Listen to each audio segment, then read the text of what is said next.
Hey guys, it's Larry Greenberg, and today we're going to take a look at the Glide case from Caseless for the iPhone 4.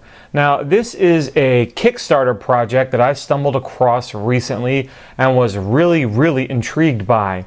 So the Glide case is a bumper style case made out of premium aluminum, and it's super lightweight and thinner than a dime. I like to rock my iPhone 4, as close to naked as possible, but I'm a realist as well, and that's why I like to use bumper style cases most often with my phone. They allow me to show off my phone but still keep it somewhat protected. The Glide case is very minimalistic. It's, again, super lightweight and a really interesting idea. When I came across it on Kickstarter, I reached out to the developer of the Glide and asked him if he'd be interested in me kind of checking out his prototype, and he was kind enough to send me one. So the goal, if this project is funded and there isn't much time left, hopefully it keeps going or maybe gets another round of fundraising effort. But the goal is to have this case available in 4 colors. The prototypes are only available for the AT&T version of the iPhone 4, but they plan to make one for the Verizon iPhone 4 as well as the newly released iPhone 4S.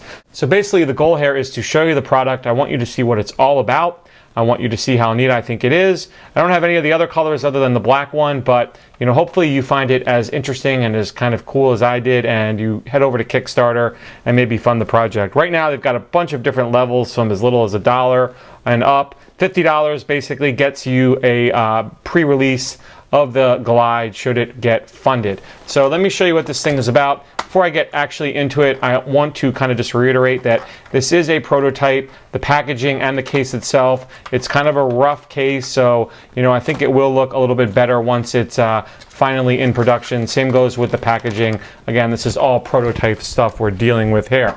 So they do give you some instructions as far as assembling and removing the case. It comes in 4 different pieces. Let me kind of break them all apart so you can see the 4 pieces. And what's cool about them is they'll be all interchangeable, so you can like mix and match the different colors to get kind of a two-tone look when you when it's all released. So I have my wife's iPhone 4 here because, again, it doesn't work with anything other than the AT&T version right now. So you can see these 2 kind of frame pieces, how thin they are. You place one on the front like so, and then another one like this.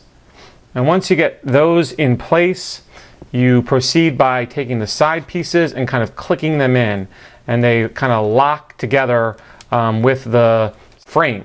So it takes just a little bit of patience to kind of click it all into place and make sure it's all secure like so. There's one piece, and then you do the other piece. Now again, it's not the greatest fit right now, but again, realize this is a prototype. There we go. You can see it's all clicked in. So it's hard for me to kind of impress upon you how thin this case is without seeing it in person. But what's neat about it is it's aluminum and it has very to little no effect on reception. So because it's so thin, it's actually not even touching the antenna band of the iPhone 4. It's kind of clicked in at the top and the bottom and then riding along these rails, creating a small gap between itself and the antenna band. So unlike some aluminum cases that cause reception issues, this one causes absolutely no reception issues. You can see again just how thin it is. It looks awesome on the black iPhone 4. Let me show you it kind of all around. You do get a small lay on the table protection with this, small amount of lay on the table. So you can see it is bubbling my screen shield just a little bit because this does kind of go in direct contact with the glass. On the bottom, it has one large cutout for the speaker, the 30-pin dock connector, and the main mic. This does work with all docks, no issues there at all. On the side, they have individual cutouts, nice and small, for the volume buttons and the vibrate switch. Again, the newer release will have a version that works with all the versions of the iPhone 4 and the 4S. And on the top, just like the bottom, there is one cutout for the sleep awake button and the headset jack and secondary mic. You'll be able to fit all headphones in there. And then of course on the back, you've got a similar look to the front, full cutout. You could rock this with a skin if you wanted. I think it looks awesome next to the all black. put a screen shield on the front, screen shield on the back, and you're good to go. Certainly a much kind of sleeker and more modern look than the Apple bumper, the all aluminum, and it's so thin that it adds virtually no weight or bulk to your iPhone 4, yet it will add some drop protection. They did do drop tests with this up to like 10 feet. They said no problems. Of course, it'll protect it from scratching, when you lay it down on its side or even to lay on the table, both for the front and the back. So I encourage you to check out the Kickstarter page for the Glide.